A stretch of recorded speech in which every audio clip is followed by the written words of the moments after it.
All right, we're in Genesis chapter 12.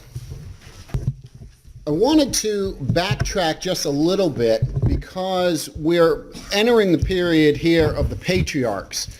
And so we're transitioning in Genesis and the history from that kind of primeval, that pre-flood, and then right after the flood, Tower of Babel thing. We're moving from that period of time and we're transitioning into the period of Abraham and Isaac and Jacob, so that patriarchal period. And I thought it would be a good idea for us to kind of stop for a moment, to go back and to contemplate, think a little bit about where we've been, so that we don't lose track of the big picture. We want to make sure that we keep everything that we're looking at in Genesis in light of the rest of the book, everything that we've already seen so far. It's building, and there's, we talked last week about a cyclical kind of cycle that goes through the book of Genesis. And so I want to kind of keep us thinking of where we've been, right? I don't want us to lose where we've been as we continue to press on. So, Genesis chapters 1 through 3, what were we talking about there? In Genesis chapter 1 through 3, if you had to summarize that for someone, what would you say? Creation, absolutely, creation. That's what we're looking at. So Genesis chapter 1 specifically is the 7 days of creation. And so you've got God ordering things. Day 1 you have this, day 2 you have that. And so that teaches us a big truth about God. What's that big truth? We talked about it before. He made us in his image. That's true. That's a big one. Absolutely. In order. Yeah, there's order, right? So God is a God of order, and this goes with what you're talking about, Elaine, that we're created in God's image. We're meant to, in a sense, you can kind of, the way I think of it is humanity was meant to be this concave mirror, in a sense, taking the praises of creation and reflecting them up to God, giving him glory, and then taking the dominion that God gives to man, but it's a divine dominion, and then kind of subduing the earth and managing and blessing the earth and that kind of thing. So humanity is kind of meant to be this way. And so if that's the way we're meant to be, and God is a God of order, and we see that in Genesis chapter 1, if our lives are chaotic and not in order, are we reflecting God? No, we're out of line with really what his will would be, with his character and who we're meant to be. And we see that even in the worship assembly. Paul will rebuke the Corinthians. Everybody remember Corinthians? What was the Corinthian church like?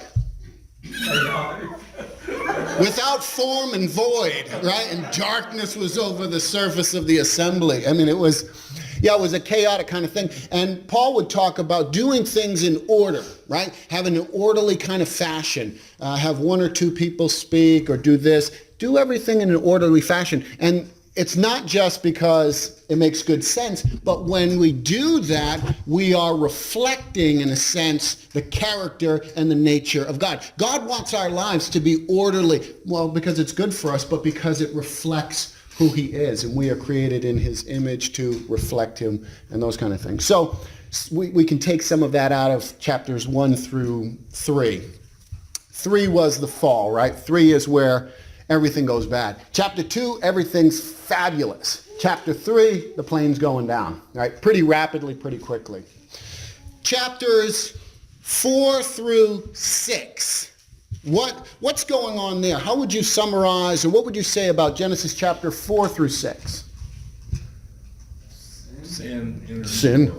Yeah, sin is really kind of continuing to grow, and humanity is kind of falling away in a major way. But we also have something that happens in chapters 4 and chapter 5. What goes on in chapter 4 and 5? What are those two chapters kind of about? You've got murder of yeah. There's murder going on there.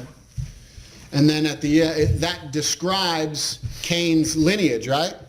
Starts to describe that, so we start to get the genealogy of Cain and his family. And then the next chapter describes who... Salvation for, What was that? salvation for Yeah. the populace. Right, there's salvation going on there. There's calling on the name of the Lord, things of that nature in chapter 5. So you've got these two lineages that are going on, right? We're seeing there's the line of Cain, and they're going one direction, and then the line of Seth, they're going a different direction. Cain's line is just all wicked, and it's getting worse. Seth's line is characterized by worship.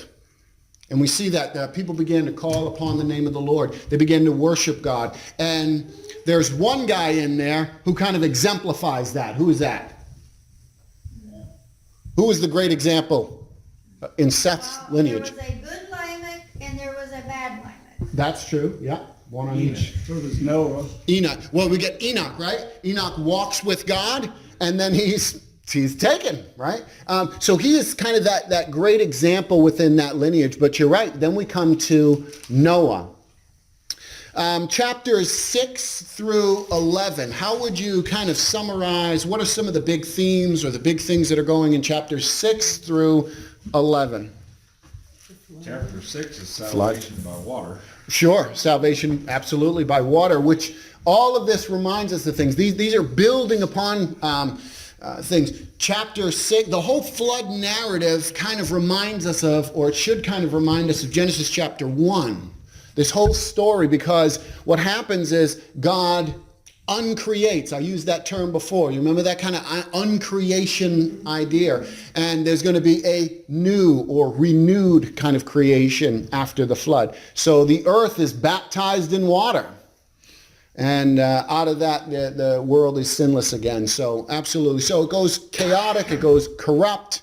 And then we've got that salvation through water. And that should be pointing us not only backwards to Genesis chapter 1, but it's going to point us forward to, we're New Testament Christians, so we already know how the kind of story ends. It's pointing us forward to Jesus. It's pointing us forward to our lives being baptized into Christ, coming out new creations, right?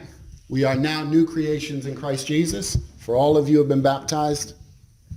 Be Christ and put on Christ. So that can point us forward to that. Chapter 11, we've got the Tower of Babel, we've got the Table of Nations in chapter 10, and the spreading out of humanity. And one of the things we saw again is that humanity once again is rebelling against God. We constantly are seeing this image. Noah and his family, they come off the ark. Noah's a righteous man. They come off, they worship God, they do all of that. And then Noah, he sins, he gets drunk. His son Ham, he commits a grievous sin. And then we see the Tower of Babel. And the Tower of Babel, humanity again. It's almost like we're back in chapter 6. Right? Chapter 6, the whole earth was rebelling against God, evil and wicked. And then in chapter 11 with the Tower of Babel, humanity doesn't want to do what God has called them to do again. They're in rebellion to God. God has to force them to scatter. And the way he does that is with with what? How's he do it? The languages. This is where we get the languages. This is where we get the tribes and the nations and all of that kind of stuff, where people groups start separating out. So ultimately, will God's will be done? Yeah. Ultimately. Was it done for the people at the Tower of Babel in that period of time? Yep. God said, you're going to scatter. And they said, no, we're not gonna. And then they scattered. Yeah, right. They dispersed. Yeah, you couldn't help it. We talked about this. There's a day coming when every knee will bow and every tongue confess that Jesus Christ is Lord, to the glory of God the Father, right? Right. Should we do that now or later? Now would be a good time to start. Let's do that now, right? Humble yourselves in the sight of the Lord, and he will lift you up.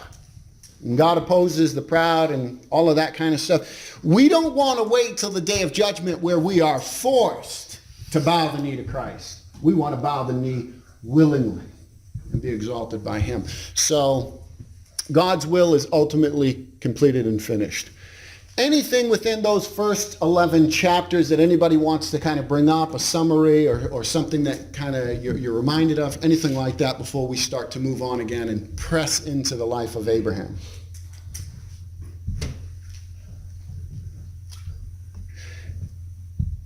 Okay. Talk about Abraham or Abram first. Well, I don't know. Maybe we should talk about Abram, then we'll talk about Abraham. Yeah. So if there's nothing else, let's look at the text. We'll look at Genesis chapter 12, and let's read just the first. Let's read the first 9 verses. Would somebody read Genesis 12, 1 through 9? The Lord had said to Abram, "Go from your country, your people, and your father's household to the land that I will show you. I will make you into a great nation, and I will bless you. I will make your name great, and you will be a blessing. I will bless those who bless you, and whoever curses you I will curse. And all people on earth will be blessed through you." So Abram went as the Lord had told him, and Lot went with him. Abram was 75 years old when he set out from Haran. He took his wife Sarai, his nephew Lot, all the possessions they had accumulated, and the people they had acquired in Haran, and they set out for the land of Canaan, and they arrived there. Abram traveled through the land as far as the site of the great tree in Moreh, at Shechem. At that time the Canaanites were in the land. The Lord appeared to Abram and said, "To your offspring I will give this land." So he built an altar there to the Lord who had appeared to him. From there he went on toward the hills east of Bethel and pitched his tent, with Bethel on the west and Ai on the east. There he built an altar to the Lord and called on the name of the Lord. Then Abram set out and continued toward the Negev. All right, thank you. We talked last week, and I had mentioned that even though Abram is mentioned first in the genealogy there, that this is not a chronology. This is not saying, because it says that Terah, and this is in chapter 11, but it says that Terah had, when he was 70, Abram and Haran and all of that. And he's mentioned first, but he's mentioned first not because he was the first to be born at the age of 70, his father Terah, but because he is the most important. And we looked back at Ham, just as kind of confirmation that genealogies don't always, when you've got these orders of children, they're not always chronological, because Ham is mentioned second in that list of the 3 boys, and yet he's said to be the youngest. So here, Abram is mentioned first because he's the most important. Now, if he is actually the firstborn to Terah when he was 70, we have a problem. We would have a biblical contradiction. And the reason is because in Genesis 11:32, it says Terah died when he was 205 years old. In Acts chapter 7 and verse 4, it says that Abraham left Haran when his father died. And in Genesis chapter 12, verse 4, it says Abram was 75 when he left Haran. Now, I know that's a lot of math. If you're good at math, you'll know what the problem is. But if not, let me tell you, there's a big discrepancy in the amount of time if Abram was the firstborn. Abram could not have been the firstborn and still hold to the cohesiveness of the scriptures and all these parts. So Abram is mentioned first because he is of most important, which means that he was born when Terah was about 130 years old. 130 plus 75, the age of Abram when he leaves, equals 205 when Terah died. Okay, does that make sense? I don't want to labor the point, but we had talked about it last week, and I wanted to give you the math because I didn't have it on me last week. So if nobody has any objections, we'll keep moving on and get past some of that stuff. Okay, so what do we know about Abram? What do you know about Abram? Just not even from the text here that we've read, but what do you know about Abram in general? Tell me some things about Abram. Well, this is later when Abraham, his faith was counted to him as righteousness. Mm-hmm. Absolutely. Counted him as righteousness. Now, Richard made a little joke earlier about whether we want to talk about Abram or Abraham first or whatever. And that's because it's the same guy, right? Abram's name later on is changed to Abraham. So we know that. Does anybody know what Abram means? My father, or Father of nations. It's like exalted father, something Yeah, like that. exalted Do we know what Abraham means? father of multitudes. Yeah, father of multitudes or father of nations. That kind of thing. So his name is changed there. He's the father of the faith, right? In a sense, we look back to him as, and we are children of Abraham, right? By faith, we're children of Abraham. So we look back to him as the father of the faith kind of thing. What else do we know about him? He's counted righteous by God. Well, He's went out faithful. with a land, He goes out from the land. Yeah. a land that he was very familiar with. Yeah. A land he did not know anything about. That's right. That takes a lot. Yeah, That takes some courage and some faith to be in God. Have faith in God. Go ahead, Gail. He was actually quite a traveler. He got around a lot. He was a traveler. He went all over the place. Go ahead, Gail. I said he was willing to sacrifice his son. He's willing to sacrifice his son. Absolutely. He has a wife that's barren. Is that important? Is that significant? Very significant thing. Yes, absolutely. What's significant about it? What was in the mind of the ancient people at that time if a woman was barren? You were looked down upon. You were what? You were looked down upon. You were looked down upon, absolutely. And often you were seen as cursed, that you had angered some deity, some god, that you were, God had, whether it's Yahweh or some other pagan god, just in this culture at this time, if you don't have children, you're cursed. So it was a bad social stigma. And it had religious implications, right? God is mad at you, whatever God you might serve, but God is mad at you, or you've offended him or something like that. So it's interesting that she's mentioned, this is in 11, but she's barren. That's something to think about. And that Abram is the man who lived in the area that will eventually be called Babylon. That's the area of Babel. And he moves to Canaan, moves to the promised land, we call it, or Canaan land. To Canaan's land, I'm on, right? That's kind of where we get it, right? That's the travel of Abraham. And so we're traveling, in a sense, like him. Let me just give you some numbers, some statistics here real quick about Abraham. Abram or Abraham, I'll bounce back and forth because it's the same guy, but he's mentioned 289 times in the Bible. 121 times in Genesis alone, and then it's scattered throughout the Old Testament, and 72 times in the New Testament he's mentioned. What I thought was interesting is I did a little comparison. Noah is mentioned 55 times in the entire Bible, and Adam is mentioned 21 times in the whole of the scriptures. And those two are two significant people, and yet Abraham is mentioned far more than them. So what does that tell us about this character of Abram, just numerically, just looking at the number of times that he's mentioned or discussed? What might that imply? He's pretty important. He's important.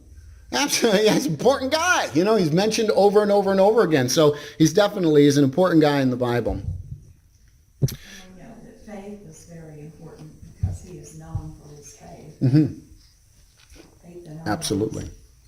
Absolutely. He's known for his faith. So from Genesis chapter 12 through chapter 50, we have the creation of the nation of Israel. So that's what we're getting into now, this patriarchal era. But this is the period where God is now creating a nation. You remember we talked about in the first couple classes what the word Genesis means, what the kind of the book is about. The word Genesis has to do with origins, right?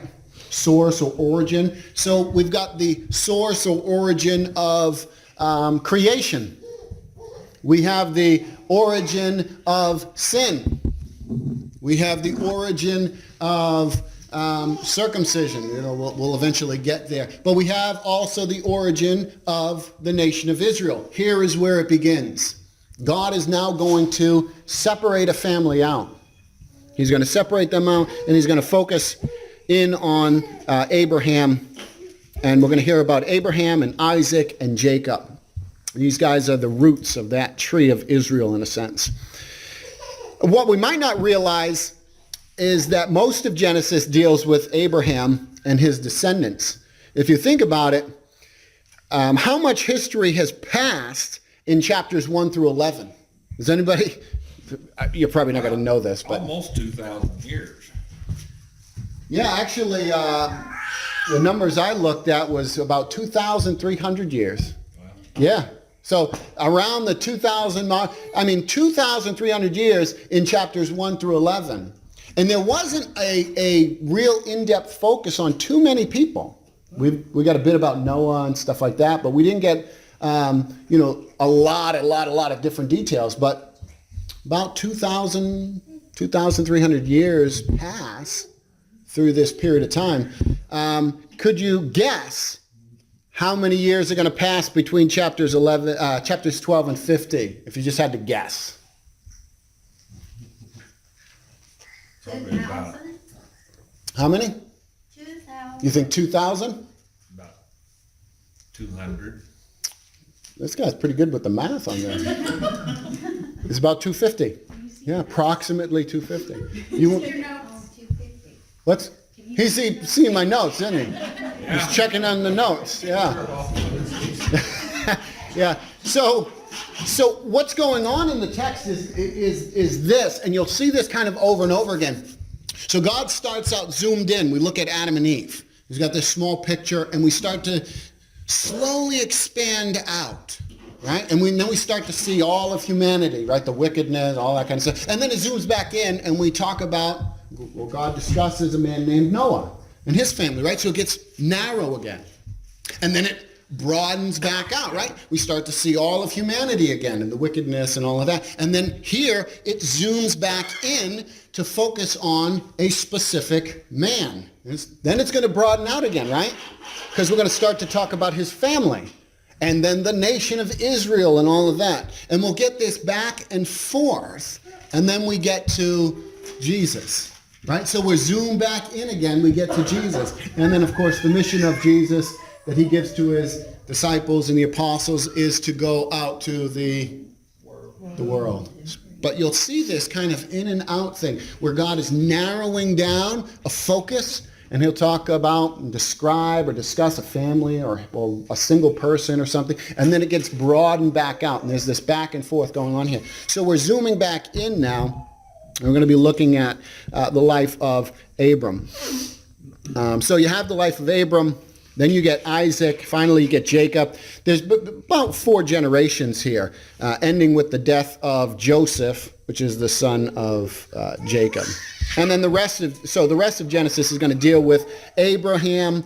It's going to deal with the covenant of circumcision, the renewal of the covenant with Isaac, and then the call and renewal of the covenant with Jacob, who later is going to be called Israel. All right, so let's go back here and look at the text. What's the first thing that we find in Genesis chapter 12, starting in verse 1? What's the first thing that happens? God tells him to leave his country. Yeah, God tells him to go. The Lord said to Abram, go. Go from your country and your kindred and your father's house. Now, I preached on this. Anybody remember that? Yeah, everybody's like, no, I don't remember when I get home in the afternoon what you preached on. It's all right. So nobody remembers that. That's good. So we get to talk about it again. That's all right. So how difficult, what is God calling Abram to? Or Abraham, what is he calling him to? We know what it says. What does it mean? To leave everything that's familiar to go where he shows him. Yeah, to leave absolutely everything. So God, It's kind of come follow me. it is. It's definitely a come follow me. You're right, absolutely. He says, I want you to leave your country. That's the place of your home. That's where you were born and raised, and this is the land you know. So I want you to leave that. But beyond that, I want you to leave your kindred. That's your relatives. But it's more than your relatives. It's your lineage, right? It's your history. Maybe some of this is ringing a bell from the sermon. Maybe not. Leave your lineage, your history, and the potential future. Now, for Abram, there's not much of a future because his wife is barren. But to leave your lineage, your family, your kinsmen, all of that, to leave all that behind.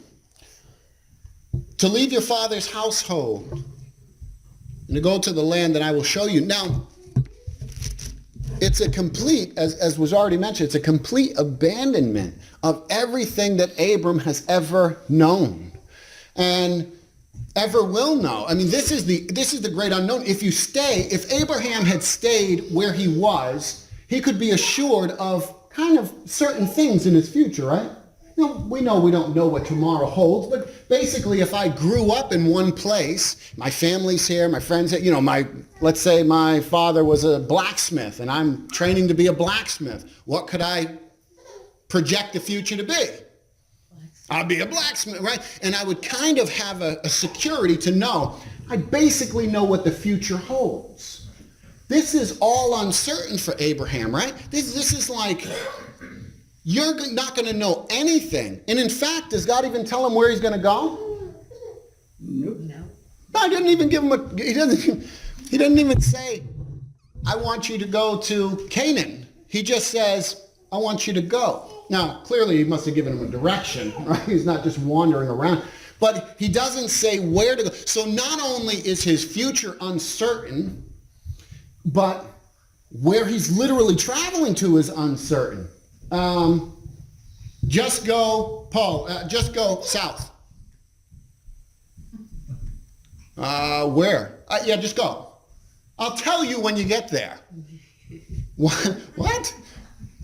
Just go. I mean, how difficult is this? Right? I mean, I think we need to stop and think about what is the difficulty here. Was this easy? Well, the unknown is a big difficulty.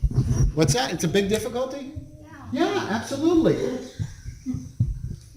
We got the peanut gallery in the back? What? I said sermon's coming back now. Oh! You want it? You can get up and preach it. No. You sure? Because you might be able to do a better job than me. Yes, go ahead. But Abram, he trusted God and he had faith in God, so maybe it wasn't so hard. I don't know if I would remove the difficulty from it. Sometimes we look at the great biblical characters, Elijah, and we look at them and we think of them as like superheroes. Like, well, of course, because he was Elijah, he did that. Does anybody remember a time in Elijah's life when he had a nervous breakdown? Yeah, there's nobody loves me. Yeah, Everybody hates me. I'm going to go out and eat worms. Well, that's not what I said. Well, it's a good paraphrase, though. Good paraphrase. Yeah, I don't think we should remove the difficulty of this. Abram, yes, he's a man of faith. He does trust in God, but I still think that there's a lot going on here. I mean, he's told to abandon everything. Now, here's the same for us, though, right? How does this relate to us? We need to leave whatever in order to obtain God. Absolutely. We're called to, right? There's a sermon, remember? Oh, yeah. We're called just like Abram to abandon everything of who we could have been in the future, all of our past, to give up our family, right?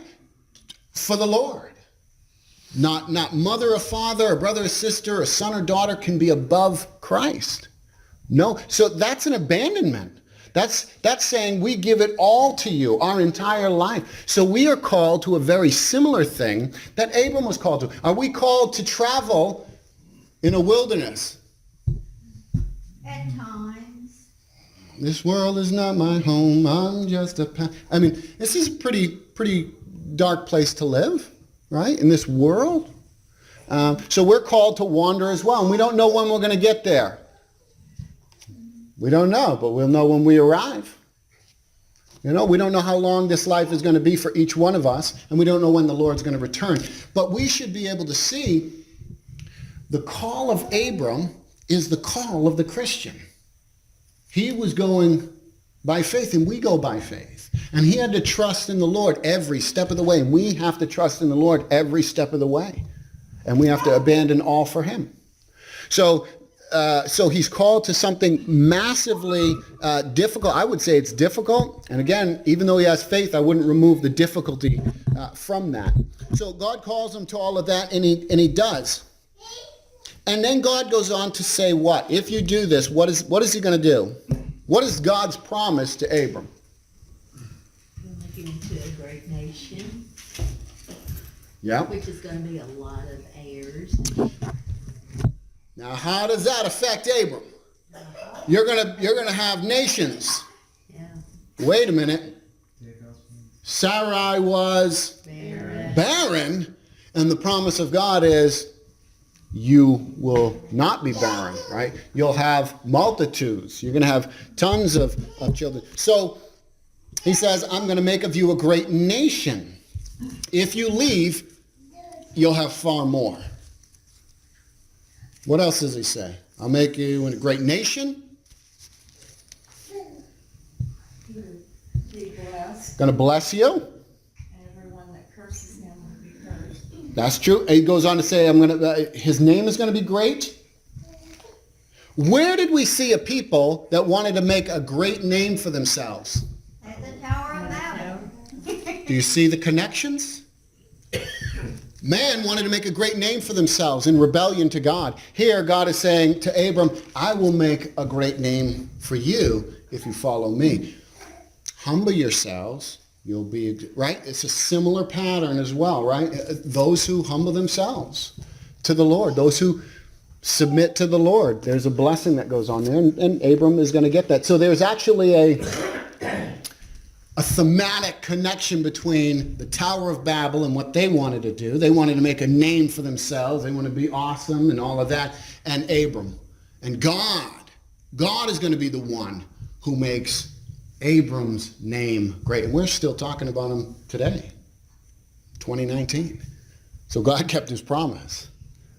And he says, I'm going to curse anybody that curses you, and I'll bless anybody who blesses you. So what is God saying with all of that? What's that, Gail? Go ahead. I said, he's on his side. He's on his side. He's gonna be there. Your friends are my friends. Your enemies are my enemies. If God said, who is God? What kind of being is he? He's all powerful, almighty. All powerful, almighty. How did he create the universe? His words. Can anybody speak a tree into existence? If you can, I'd like a money tree in my yard. Just come on over anytime. I'll feed you. God speaks. God says light. And it comes into existence. Who do you want on your side?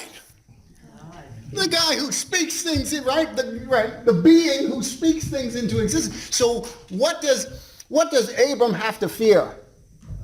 Nothing. Does he have to fear any person?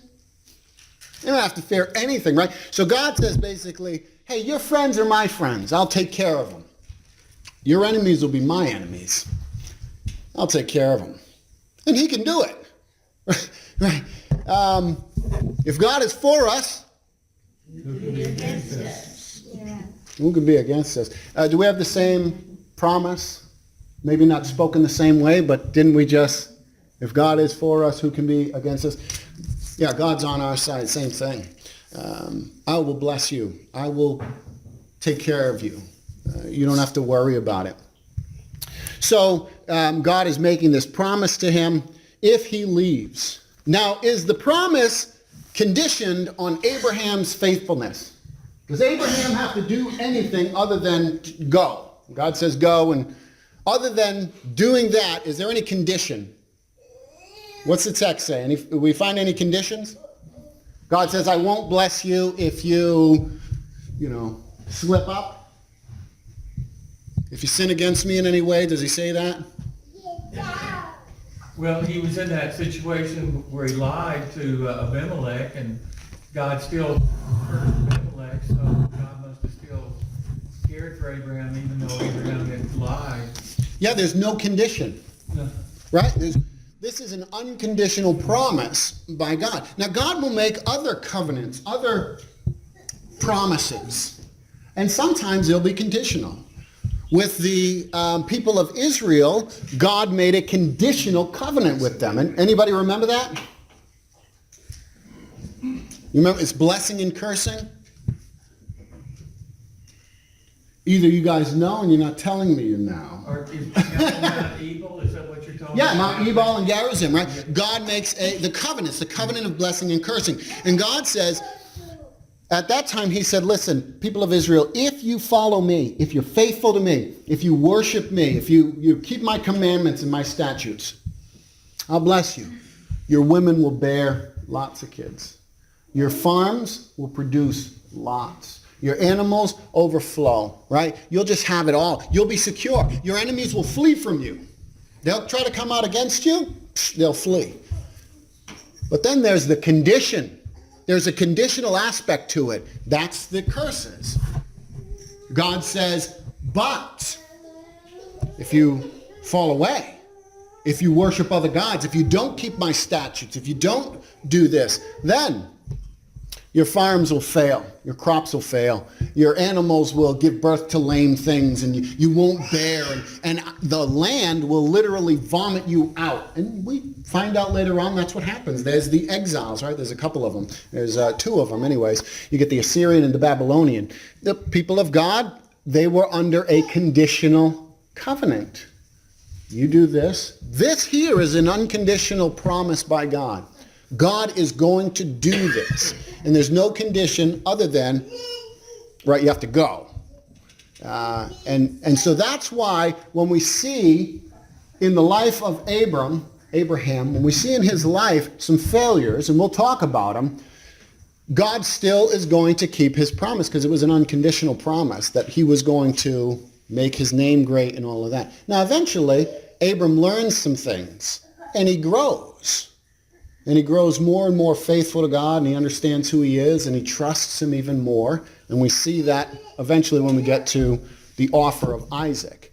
But it's important that we kind of make sure we see that this is an unconditional promise, because we'll get through the life of Abram, and we'll start to see and say, wait a minute, it almost seems unfair what God does. And we would say, yeah, God never said he was going to be fair. He was going to do what he wants to do. He's going to promise to take care of Abram and make his name great and all of that. Even when he lies or has moments of wavering faith and things of that nature, God is still going to be there doing what he needs to do in those moments. So this is an unconditional covenant that he makes with him. I'll bless you, curse you. And what is the final promise? The end of verse 3. What's the final promise that God says? All people will be blessed through Abraham. All people, all families of the earth. So this is why it's going to be unconditional, because it's pointing forward to Jesus. Yeah, it's pointing forward to Jesus. We're getting to Christ. Christ is going to come through Abraham's lineage. And did God keep his promise? Yes. Yeah, God keeps his promises. The one thing you can always count on is that if God promises something, he'll keep his promise. God said, I'm going to make a great name of you. I'm going to be there for you. It's an unconditional one. And I'm going to bring about the one that was prophesied in Genesis chapter 3, verse 15. The seed promise. You remember that? He said to Satan in the form of the serpent, he said, there's going to be enmity between you and the woman, between your seed and her seed. He, interesting, singular pronoun, a he is coming who will crush the head of the serpent. Here we're starting to see a fuller picture of this he to come, what he's going to do. He's going to bless all the families of the earth. all the families, all the nations of the earth. So it's pointing us forward again to Jesus. And that's important. And nothing can get in that way. Nothing can get in the way of God's plan to bless humanity. Nothing can get in the way of Jesus coming and dying on the cross. That's the plan. That's the purpose of God from Genesis 3:15 all the way up, right? And even in eternity past, we would say. But it's always been the plan. Nothing can stand in that way. Anything that stands in that way, what happens? It's destroyed. Yeah, it gets destroyed, gets run over, right? You cannot stand in this way. God will not be frustrated in this. That's why when Peter speaks to Jesus, Jesus says, I'm going to be hated by people. They're going to take me up. They're going to crucify me. And Peter said what? Never. Not going to happen. And then Jesus turned around and said to Peter, Get behind me. yeah, not just get behind me. Satan. Yeah. Not that Peter was indwelt by Satan, but what he was saying was satanic. It's standing in the very way of the purpose of God, which is going to be fulfilled. And back here, we're starting to see that expand and look for. If you're taking notes and all that, write in your notes. Look for the seed promise. Look for it. It's strung throughout. You want to see that seed promise. It's going to be renewed again to Isaac and to Jacob. There's that seed of the woman, the seed of Abraham. And Paul will make a big point about that as well. In the New Testament, he'll talk about the seed is Christ. It's a singular seed. Just a quick note on that. Some of your translations will say offspring. It's the seed. It's a singular thing. So you might say offspring there, but it's that seed promise that's going throughout the scriptures. All right, we're at couple minutes before. Any questions, thoughts? Yeah, go ahead. Okay, this covenant with Abraham was unconditional. Yeah. The covenant with David and with the children of Israel at a later time seems to be conditional. With the nation, it's conditional on the land and all of that, yes. I will be your God. You'll be in the land. As long yes. as you That's right. obey me and follow my laws, Yes. I will protect you. Mm-hmm. So I just was trying, there's no point to it. I was just trying to clarify that in my mind. Yeah, that's exactly right. Sometimes God makes conditional promises or covenants with people, and other times he makes unconditional promises or covenants with people or nations and things of that nature. So just to point it out that there's sometimes, and here specifically, it's an unconditional promise. He doesn't make stipulations on what he's going to do. And again, it's pointing forward to Christ. But at other times, he makes conditional covenants with people. Are we under a conditional or unconditional covenant? What do you think? Conditional. All right, Richard says conditional. I agree. Conditional. Anybody want to disagree with the elders? This is your option. Probably not a good idea, right here. Does anybody think it's unconditional? No, it's conditional, right? We've got to be faithful. If it was unconditional, then the idea of once saved, always saved would be true, but we find that's not true. Right? We read through the scriptures in the New Testament and it says, no, you can fall away, you can walk away. So we must continue to be faithful to God. So it's conditional. And in fact, there's conditions in order to get into the covenant as well, right? To repent and to be immersed into Christ. And then we must continue to be faithful. And when we fail, we repent. Right? We're given that. There's grace and mercy within the covenant. But if we simply abandon Christ and walk away, well, we sever ourselves from that covenant in a sense. So it's a conditional covenant that we're under. All right. Last thoughts, questions, concerns, comments? Then I did pretty good. It's 7 o'clock exactly. That's... Well, I'm trying to hold myself back because I want to keep going. So You want to stay here? I do. I love it. Once I get rolling, I love it. All right. If there's nothing else, Bill, would you mind closing us in prayer? Thank you.